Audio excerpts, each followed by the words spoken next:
트럼프는 이제 1990년대부터 올해 뭐 3, 4월까지 한국에 우리가 너무 공짜로 방위를 다 해주고 있다 이런 얘기를 125번 했다고 전 CSIS 선임연구위원이 얘기를 했습니다. 가는 곳마다 했군요, 그냥.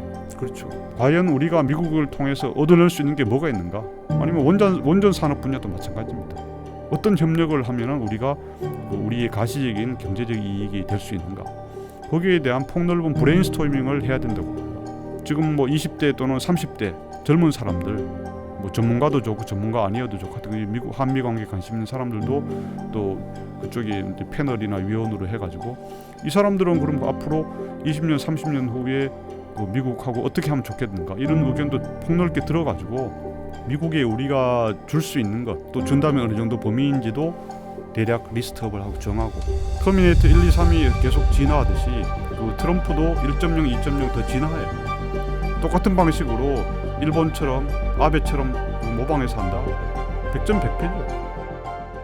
네, 자 트럼프 2.0 시대에 우리는 한국은 무엇을 어떻게 준비해야 할까라는 고민을 하다가 오늘 이 시간 마련해 봤는데요. 신과 대화 시간. 오늘은 지난 시간에 이은 2부입니다. 혹시 1부를 못 보고 이 영상은 난 1부를 못 봤는데 하신 분은 1부를 찾아서 보시고 오는 게 오늘은 굉장히 도움이 되실 것 같습니다. 서울시립대 송의달 교수님과 트럼프에 대한 이야기 나누고 있는데요.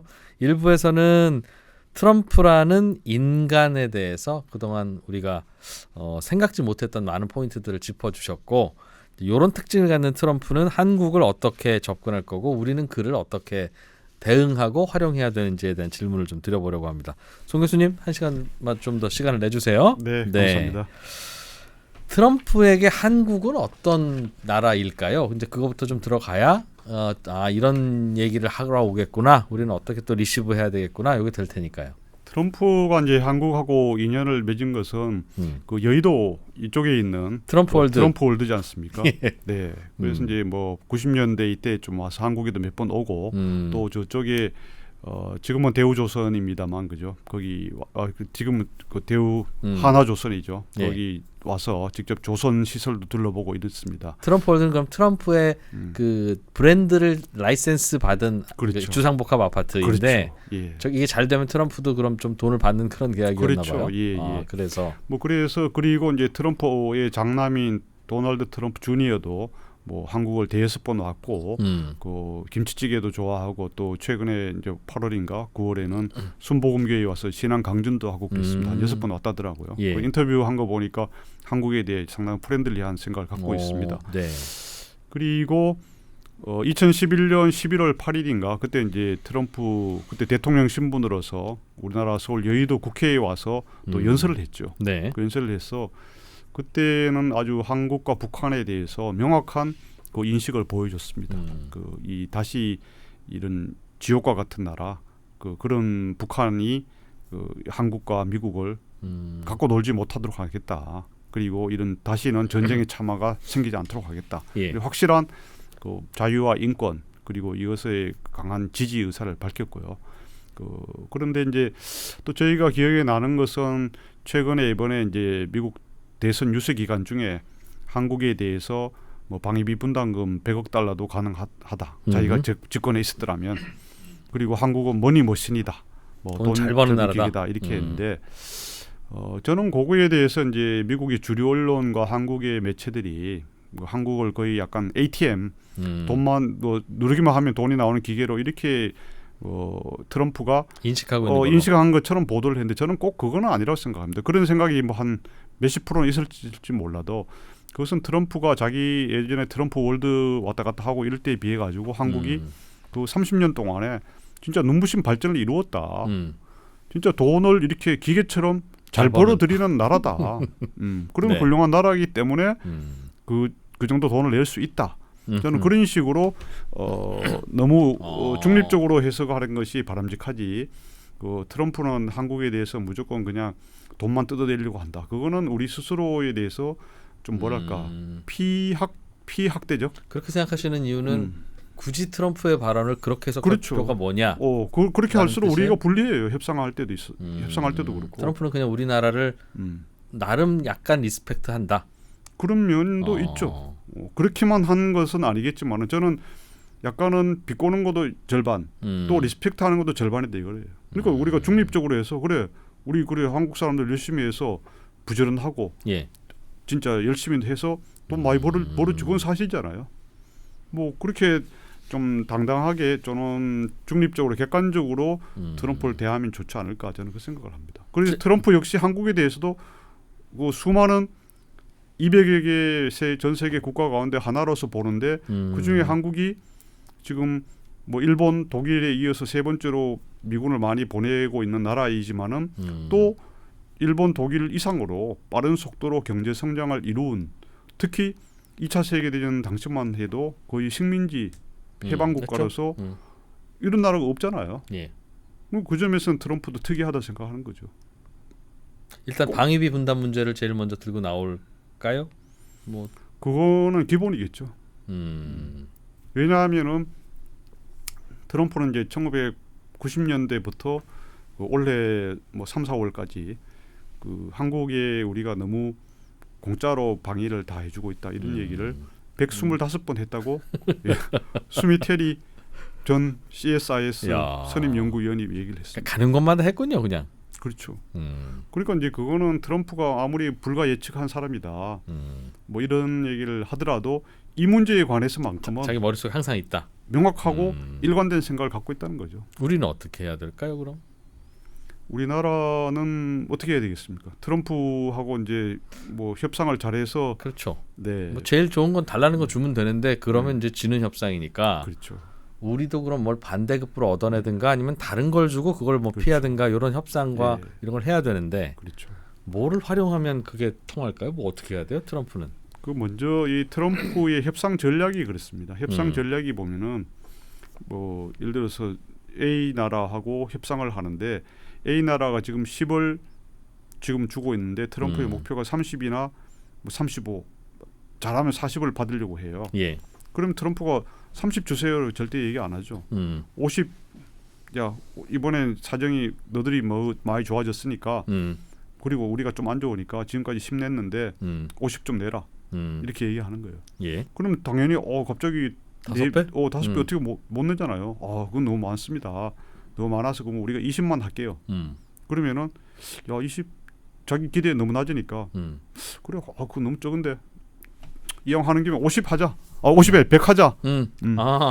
100 그냥 이 판돈 하듯이 카드 게임 하듯이 100 야 갑자기 늘어나는 게 어디 있어? 50부터 내려오긴 내려와야지. 그렇죠. 40이 우리는 40끼리 했는데 보통 40을 그렇죠. 치는데 45나 40인데 터블을 더블 치면 이상하지 않냐? 라는 생각이 들어요. 그래서 거의 패닉에 질리잖아요. 패닉 또는 공포감에 어떻게 해야지 그럴 때 계속 답을 안 하고 있어요. 그럼 자 없던 걸로 하자. 제로. 그만 끝. 이제 앞으로 우리 거래 없어 더 이상. 판을 깨고 나가 버리려 하는 거죠. 좌충우돌을 하면서 정신없게 그런 게 만드는구나. 이제 트럼프의 협상 스타일이에요. 그거는 이제 트럼프 거래 기술에서는 꼭 그렇게 안 나오는데 피어, 레이지, 페릴, 공포, 분노 또 이 페릴은 뭡니까? 뭐 위험 이런 건데 거기에 나온 것들을 종합했을 때 이렇게 그런 얘기가 나오는 겁니다. 그래서 이것이 우리나라에 대한 트럼프의 주한 미군 방위비 분담금에 대해서도 그런 저는 트럼프가 비슷한 그 전략이라든가 이 접근을 하고 있다 이렇게 생각하고요. 거기에 대해서 이제 우리는 한 두세 가지를 한번 짚어볼 필요가 있어요. 첫 번째가 이제 이 우리가 최근에 이제 미국하고 바이든 정부하고 협상을 해서 마무리 지은 것이 올해가 한 1조 5천억 정도잖아요. 예. 그리고 내년에는 이제 물가 상승률 연동해서 그렇게 해도 뭐 1조 6천억 정도인데 우리나라 외교부에서 아주 잘했다라고 상당히 공무원들은 고무되어 있더라고요. 트럼프 되기 전에 계약 다 끝냈다고. 그렇죠. 예. 그런데 어쨌든 그거를 우리나라 5천만 명으로 나누기를 해보니까 한 2만 7천 원 정도 되더라고요. 예. 이제 커피 뭐 4,000원이나 뭐 4,500원 하더라도 7잔 정도 값이죠. 1년에. 1년이죠. 진짜 하루에 한 잔씩 마시면 그 일주일 커피 값을 국민들이 그 일주일만 커피 안 마시면은 예를 들어서 모두가 예. 그 1조 5천억 정도는 만들 수 있는 돈입니다. 사실 적은 꼭 큰 돈만은 아니죠. 그리고 우리나라의 방위비가 한 60조 원 정도 돼요. 예. 그죠? 60조 원 정도 되는 데에서도 거의 뭐 10%도 물론 당연히 안 되고 5%도 안 되는 돈입니다. 그리고 또 두 번째는 이 여의도에 있는 우리 IFC라든가 파크원 타워 이런 데가 만에 하나 미사일을 북한 미사일로 공격받으면 1조 원이 그냥 한숨에 날아가는 건데. 더 이상이죠, 그죠? 주식시장 뭐 급락에다가 외국 야. 자본 날아가는 거 생각하면 마치 트럼프 같으십니다. 말씀하신 거 트럼프가 그런 얘기하면서 아니, 설득할 것 같긴 그래서 해요. 제가 이제 그래서 저는 이제 그거예요. 우리 공무원들이나 외교부 분들을 저도 가끔 만나 보면은 자기들끼리 막 잘했다고 이건 훈장 받아야 된다고 이런 식이에요. 저는 근데 싸게 막은 걸. 트럼프가 근데 이거는 125번이나 얘기하고 그런 거를 가지고 제가 트럼프 대변인이 아닙니다. 저도 트럼프 예. 안 됐으면 더 속편한 사람이긴 하죠. 예, 예. 근데 이렇게 한 거를 가지고 그냥 당선도 되기 전에 그 합의를 해버린다. 국가 간에. 물론 이거는 또 트럼프 언제든지 뒤집을 수 있어요. 무슨 뭐 미국 의회에서 비준을 하는 것도 아니고 그렇기 때문에 저는 좀 단견이다. 오히려 조금 단계이다. 더 쓰는 게 낫지 너무 자극하는 것 같다 트럼프를. 그렇죠. 그래서 트럼프가 그렇지 않아도 이 한국 정부 특히 윤석열 정부가 물론 이제 나쁜 건 아니죠. 한미일 삼각 공조 이건 다 좋고 그런데 거의 바이든 정부의 IRA라든가 칩스법에 거의 전폭적으로 협조해가지고 제일 많이 아시아 태평양 국가 가운데에서는 바이든 정부 2년 반 동안에 그건 이제 작년에 발표했기 때문에 2년 반 수치만 봤을 때 미국의 투자를 가장 많이 한 나라가 됐잖아요. 뭐 삼성전자, LG, 엔솔, 뭐 현대차 등등. 그리고 물론 뭐 작년에 고용도 미국에 이제 한국이 가장 많이 한 나라입니다. 일본이나 중국보다 더 많이 했으니 그건 좋은데 어쨌든 얘들은 바이든 정부하고 너무 밀착해 있다. 또 그게 또 불만. SMS 그 방위비 분담금 협정 그거도 마찬가지로 얘들은 바이든하고 밀착해 가지고 그냥 나는 그냥 약간 뭐 연목이네. 저는 그런 이미지를 약간 주는 측면이 있다고 저는 생각합니다. 그냥 우리는 미국의 현직 대통령한테 최선을 다했을 뿐인데. 그렇죠. 그래서 제가 사실은 그 다른 이제 뭐 사적이거나 아니면은 그 포럼 이런 데서 우리 윤석열 정부 분들도 자리에 있는 자리에서 제가 그랬어요. 그건 그렇게 하더라도 우리가 물밑으로 계속 트럼프 측에 그런 오해나 잘못된 이미지가 전달되지 않도록 잘 노력할 필요가 있습니다라고 했는데 뭐 얼마나 그런 노력을 했는지 모르겠어요. 그래서 저는 그런 두세 가지 포인트를 갖고서 봐야 되고 또 우리가 방위비 분담금을 우리나라 여력상 못 올려줄 형편은 아니에요. 그죠? 지금 뭐 이재명 대표의 뭐 여러 가지 기본소득 공약 또 지역 화폐 뭐 공약 그죠? 이런 거 이번에도 뭐 2조 원 올린다는 거 아닙니까? 국회 예산에서 내년도 예산에서 뭐 여력은 있겠습니다만 혹시 미국도 우리 한반도의 기지가 본인들도 필요해서 유지하는 거지. 진짜 뭐 그들이 S1도 아닌데 진짜 그 인건비 받으려고 여기 와서 주둔해 주는데 왜 우리는 이거밖에 안 주지 지금 그러고 있겠냐. 필요해서 있는 거면 그걸 굳이 그 원가 계산에서 다 받아가는 게 꼭 좀 그렇지 않나? 그렇죠. 그런 생각으로 예. 도대체 어느 정도 선에서 합의 봐야 되는 건지. 그렇죠. 그래서 저도 이제 그렇다고 해서 제가 뭐 미국 대사도 아니고 미국의 뭐 입장을 대변하는 사람도 아니고 그런데 우리도 이제 그런 걸 잘 해야죠. 뭐 당신네들 뭐 트럼프나 당신들 입장은 충분히 안다. 그러나 우리도 한국 국민들도 있고 또 우리도 한국의 주권 독립국가로서 자존심도 있는데 갑자기 2배, 3배, 4배 이렇게 못 올린다. 그죠? 그 대신에 뭐 다른 방법을 할 수 있는 거죠. 예를 들자면은 뭐 미국 무기라든가, 그죠? 뭐 또 미국의 농산물이라든가 사주고 뭐 여러 가지를 좀 이렇게 어떤 무역 역조, 그죠? 지금 작년에 444억 달러 우리나라 대미 무역 흑자 사상 최대 냈는데 뭐 그런 걸 활용해서라도 이렇게 한다든가, 또 방위비 분담금도 또 그렇게 요청을 하니까 뭐 진짜 몇십 프로를 올리든지 아니면 뭐 1조 5천억 하던 걸 뭐 한 2조 얼마나 뭐 3조 가까이 한다든가. 그런데 어쨌든 간에 트럼프가 한두 번도 아니고 이번에 대선 유세 기간 중에도 100번. 여러 번 얘기했기 때문에 그죠? 사실 좀 체면치레 차원에서 해줘야 되는 동양적으로 보더라도 그죠? 그럼 그렇게 해줄 거면 뭘 좀 받아내야 되고 안 당연하죠. 해줄 거면 뭘 좀 다른 걸로 치고 들어가든가 해줘야 그렇죠. 되는데. 그래서 중요한 것이 사실은 뭐 골프 회동 내지 골프를 하는 것도 좋지만은 저는 트럼프가 과거에는 뭐 이제 다음에 이번 일기를 하고 또 한 번 더 할 수 있으니까 그 외국 정상들하고 사적인 교류, 뭐 퍼스널 이 릴레이션십을 좀 중시했을지 몰라도 지금은 저는 그럴 때는 별로 아니라고 생각이 트럼프. 트럼프가 정상들과의 관계를 별로 좋아하지 않을 거다. 좋아하지는 않은 것보다 그렇게 아쉬워하지 않는다 이거죠. 자기 일단 여유가 없을 거예요. 왜냐하면 2년 동안에 이 폭풍처럼 거의 모든 분야의 성과를 내고 지금 미국이 바이든 4년 플러스 됨으로써 더 이 잘못된 방향으로 가고 있는 걸 고치기 위해서 거기에 집중하기 때문에 자기 일 어젠다를 추진해 나가는 데 도움이 되는 대통령을 원하는 거지. 자기가 뭐 골프 치고 싶어하는 대통령은 그렇게 원하지 않을 거다 이거예요. 아주 친해지면 몰라도. 그런 방식 아니다. 물론 뭐 아베가 지난 1기 트럼프 때는 그런 방식으로 친해졌다고 해서. 그럼요. 제가 말씀드렸잖아요. 터미네이터 1, 2, 3이 계속 진화하듯이 그 트럼프도 1.0, 2.0 더 진화해요. 똑같은 방식으로 일본처럼 아베처럼 그 모방해서 한다. 100점 100패죠. 뭘 어떻게 좀 해줘야 될까요? 그래서 이제 우리가 이 트럼프에 대한 그 연구라든가 공략의 전략과 그 수준을 더 높여야 되는 거죠. 그 방법이 결국 뭐냐? 저는 그거라고 봅니다. 그 정부에서 외교부나 그 서울 용산의 국가안보실에서만 머리를 싸매고 힘들어할 게 아니라 그 미국 사업이 많은 분들이 있잖아요.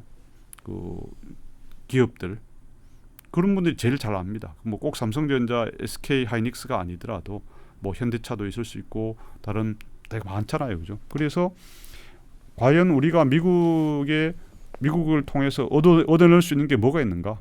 아니면 원전 산업 분야도 마찬가지입니다. 어떤 협력을 하면은 우리가 우리의 가시적인 경제적 이익이 될 수 있는가?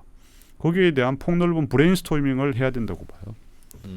그리고 또 지금 뭐 20대 또는 30대 젊은 사람들, 뭐 전문가도 좋고 전문가 아니어도 좋고 하여튼 미국 한미 관계 관심 있는 사람들도 또 그쪽에 이제 패널이나 위원으로 해가지고 이 사람들은 그럼 앞으로 20년, 30년 후에 한미 관계를 봤을 때 그 미국하고 어떻게 하면 좋겠는가 이런 의견도 폭넓게 들어가지고 미국에 우리가 줄 수 있는 것 또 준다면 어느 정도 범위인지도 대략 리스트업을 하고 정하고.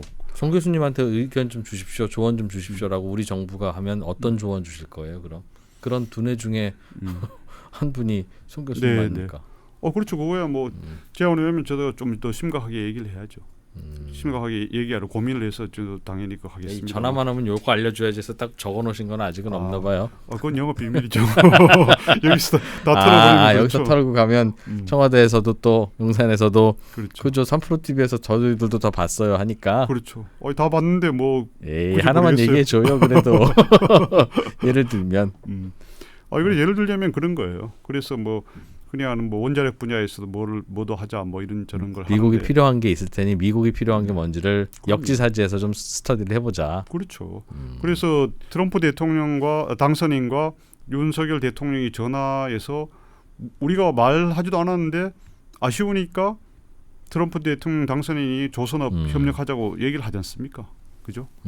근데 포인트는 조선업 말고 우리도 이걸 같이 하면 더 좋습니다.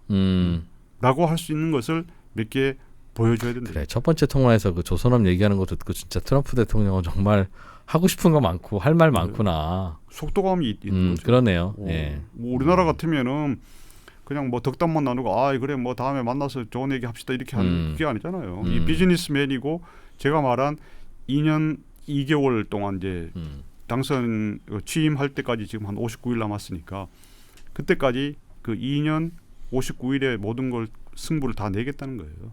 그리고 중간선거 압승을 해서 다음에 메가 2기, 트럼프 3기죠. 그를 확실하게 계속 장기 그걸 하도록 하겠다는 그런 거기 때문에 트럼프 2.0이 1.0하고 다르다는 게 또 하나 그걸 최근에 보여주는 것이 그 취임 전에 한국은 물론 일본하고도 안 만나겠다는 거예요. 일본은 특히 그 이시바 총리 이 사람들이 그 전력 투구를 했어요.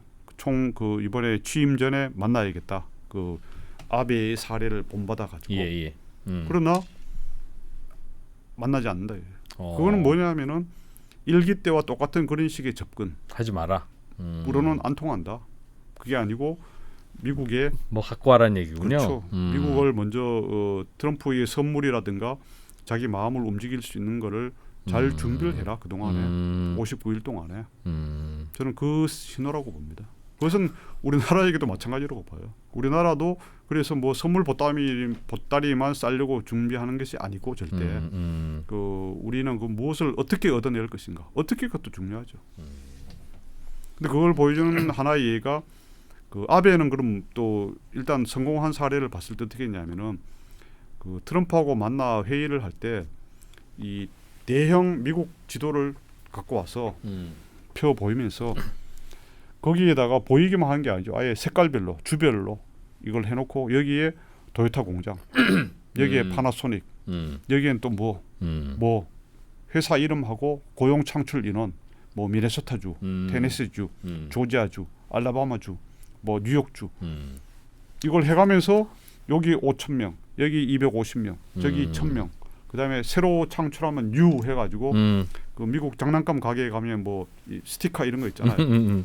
꽂아다가. 그런 걸 딱 보여주니까 트럼프가 특히 미국 사람들이 이 비주얼한 걸 좋아한다더라고요. 와, 바로 진짜 직관적으로 일본 많이 보이니까. 하네. 그냥 뭐 이 A4 용지 적어서 이렇게 보여주는 게 아니고. 아니라. 야, 그것도 디테일이네요. 그렇죠. 그런 식의 이 리스트업만 하는 것이 아니고 그럼 어떻게 그걸 메시지를 딜리버할 것이냐. 그런 데 대해서도 좀 더 깊은 그게 있어야 된다 이거죠. A4 같은 거 갖고 와서 얘기하면 싫어하나 봐요. 트럼프는. 중간에 회의하다 중간에 나가서 막 TV도 보고 그런다는. 그렇죠. 그래서 그런데. 트럼프가 앉아가지고 뭐 말로만 떠들고 얼굴 보면서 뭐 하하 예 전통적인 외교 방식을 싫어한다는 거잖아요. 그냥 탁상 공론이라고 생각한다. 그렇죠. 그래서 트럼프가 저 책에도 썼습니다마는 비행기 안에서 타고 갈 때 바로 옆에 앉아가지고 그냥 그거는 어쩔 수 없이 움직일 수 없으니까 얘기한다든가 또는 골프 치료 그분은 이제 골프는 에너지 소비 너무 하면 안 된다 그래서 항상 카트를 타더라고요. 우리나라에서는 어떤 분은 절대 카트 안 타고 운동만 하시는 분 걷는 분도 있지만 그래서 그럴 때 또 얘기한다든가 물론 뭐 골프 타다 하면은 골프 치다 하면 뭐 기억이 안 남을 수 있지만은 어쨌든 그런 식의 그 앉아가지고 네 그렇죠 이렇죠 이런 식의 외교는 별로 좋아하지 않는다 이거죠. 그래 하더라도 그림도 보여주고 또 이렇게 시청각 교체가 필요하다. 황금색 로마의 시저 내지 뭐 이런 아우렐리우스가 아니죠. 그 아우구스투스 황제 뭐 이런 것처럼 멋진 것도 좀 보여주면서 해야 뭐 이런 생각을 하는 거죠. 전반적으로 이제 트럼프가 뭐 요구하는 것과 중국과의 관계나 등등을 보실 때 앞으로 4년은 한국에게는 위기이겠죠. 그러니까 기회로 활용해서 뭔가 또 약진한다기보다는 별탈 없이 잘 넘기면 그냥 선방한 그런 시기가 될 것 같습니까? 아니면 생각이 좀 다르세요? 근데 우리 스포츠 경기도 그렇지만 최고의 위기가 또 최고의 기회가 될 수 있지 않습니까? 뭐 스포츠는 아닌가요? 근데 뭐 어디나 위기는 그렇긴 한데 대체로 위기는 위기더군요.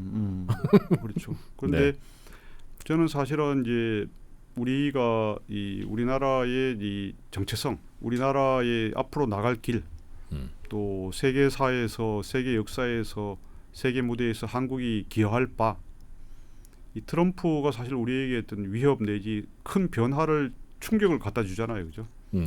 그 속에서 우리가 정책 결정을 하거나 방향을 잡을 때 제가 말씀드리고 3가지 정도, 우리의 정체성, 또 우리가 세계에 기여할 바, 우리의 어떤 세계사적인 위치 그런 걸 생각하면서 하면은 저는 트럼프하고 오히려 조화가 되어서 큰 그 우리에게 이익이 될 수 있다.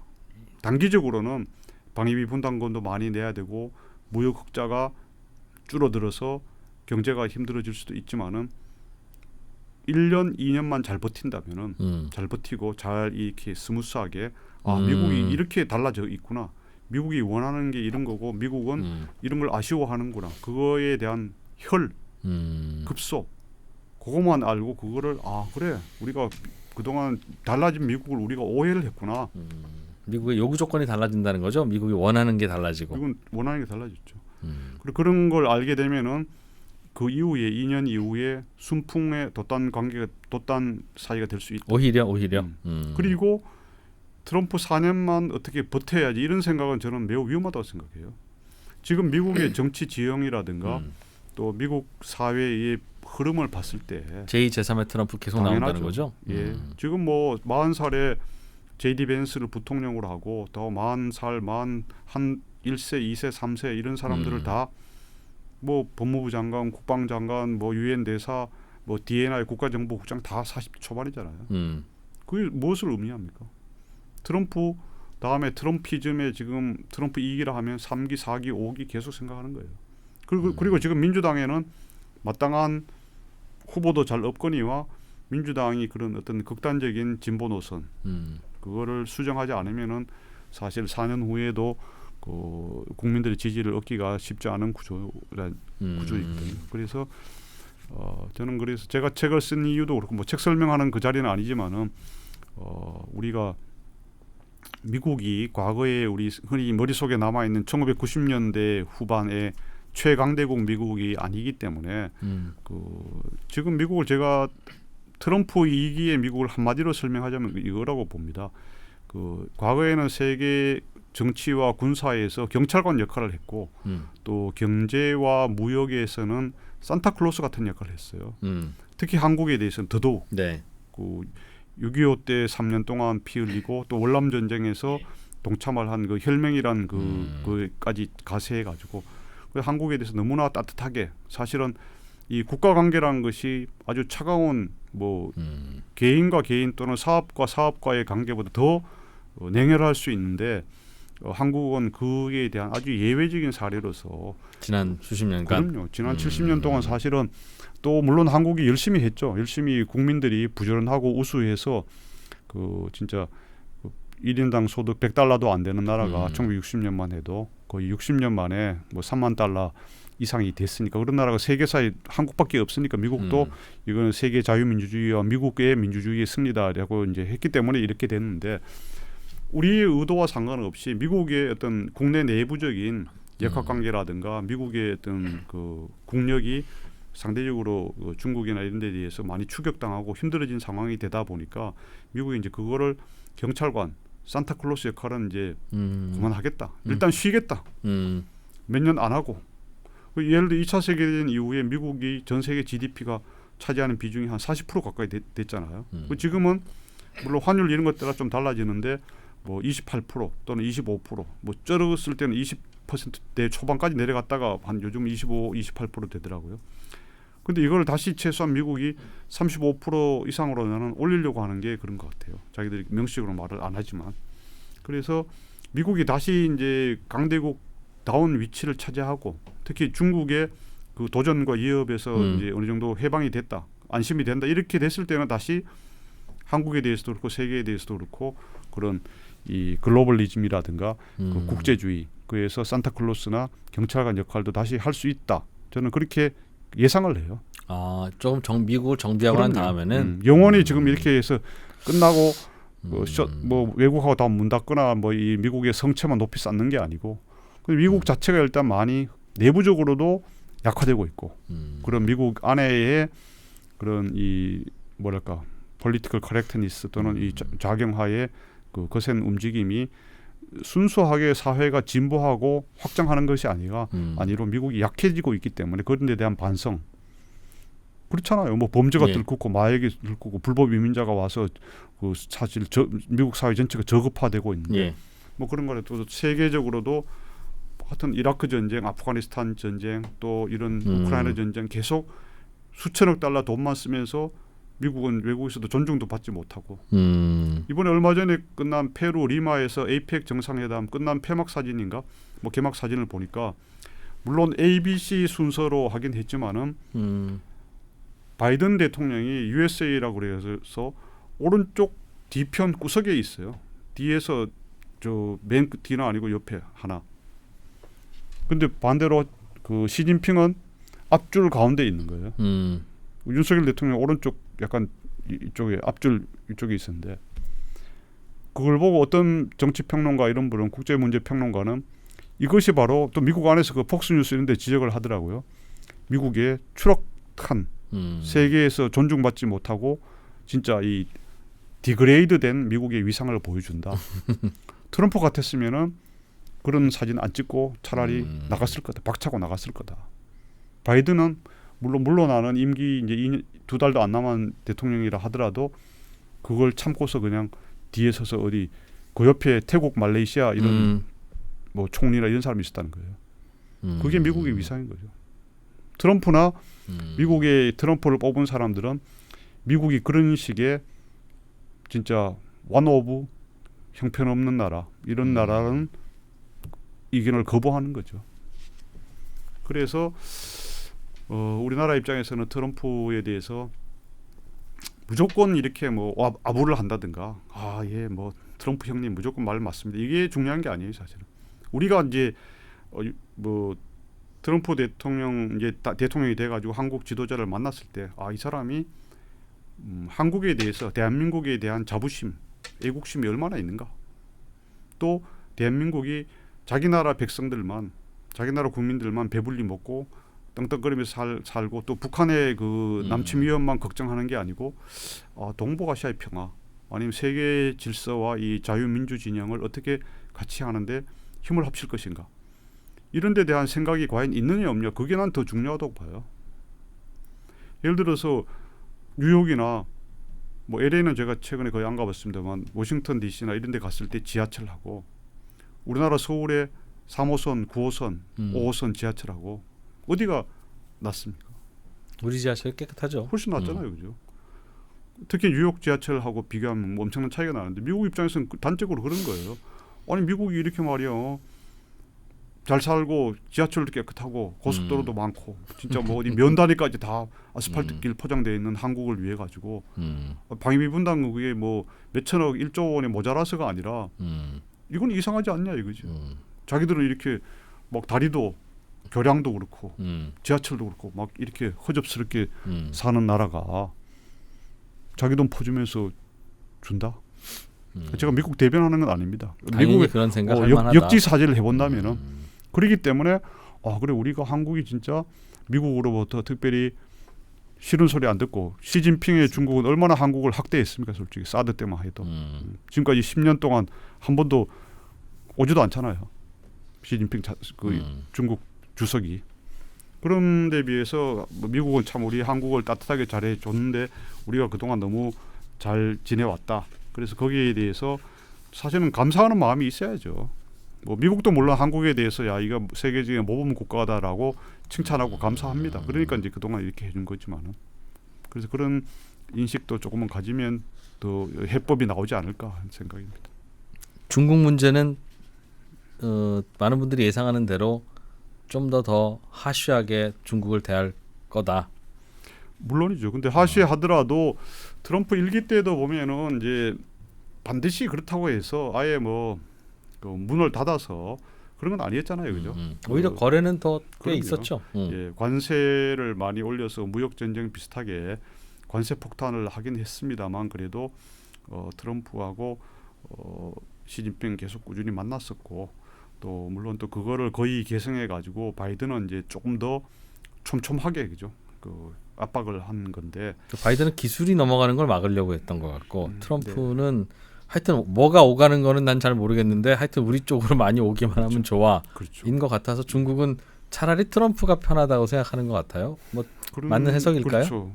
그 트럼프만 보면 그런데 지금 이제 밑에 새로 임명된 사람들, 지명된 사람들, 국방장관, 또 국무장관, 국가안보보좌관 이 세 사람을 보면은 중국이 그렇게 널널하게 생각할 수 없을 것 같아요. 트럼프는 그 일기 때처럼 시진핑을 칭찬도 하고 아주 훌륭한 사람이다라고 띄워줘요.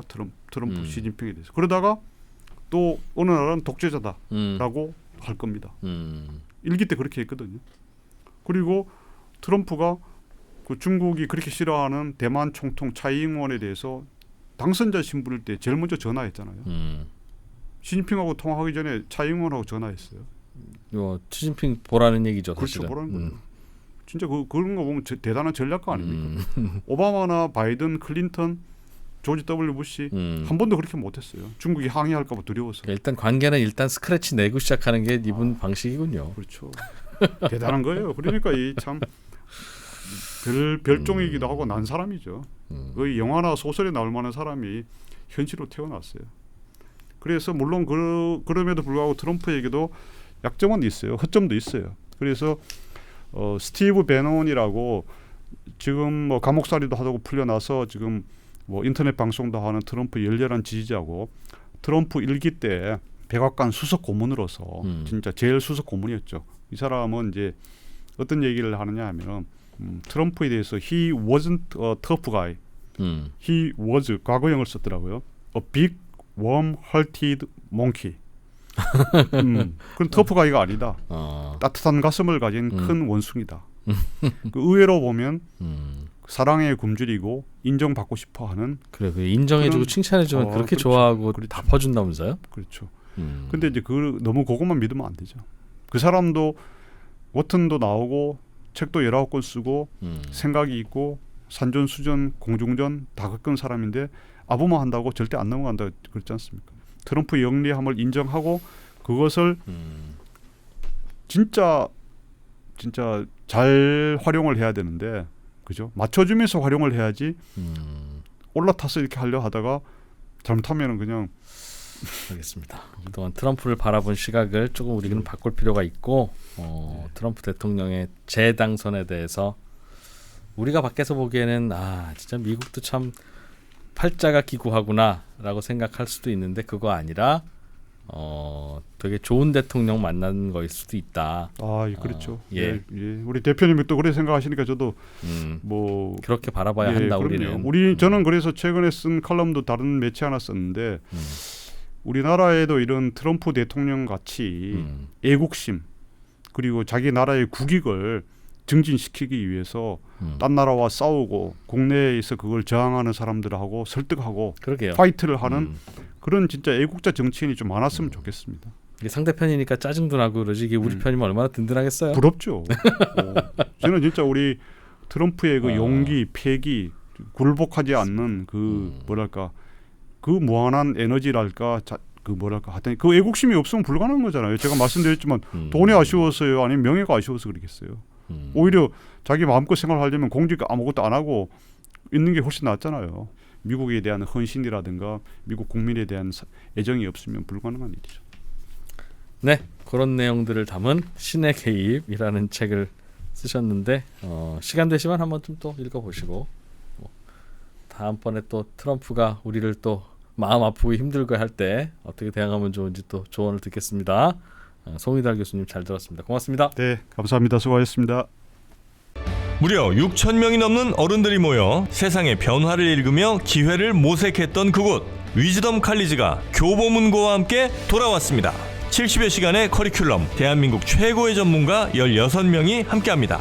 투자와 경제, 임형록, 정채진, 조영무, 박석중, 국제, 강성용, 최준영, 신은철, 심리, 김경일, 서은국, 예술, 전원경, 테크, 권석준, 도시, 김시덕, 과학, 김범준, 창의, 최인아, 여기에 월가의 전문가, 펀드스트랩 창업자 톰 리, 그리고 스노우폭스 그룹 창업자 김승호 회장과 함께하는 스페셜 세션까지 최저 수강료 그리고 최대 혜택의 시기 얼리버드 마감 전 지금 수강 신청하십시오. 영상 아래 링크를 클릭하시면 자세한 내용을 확인하실 수 있습니다.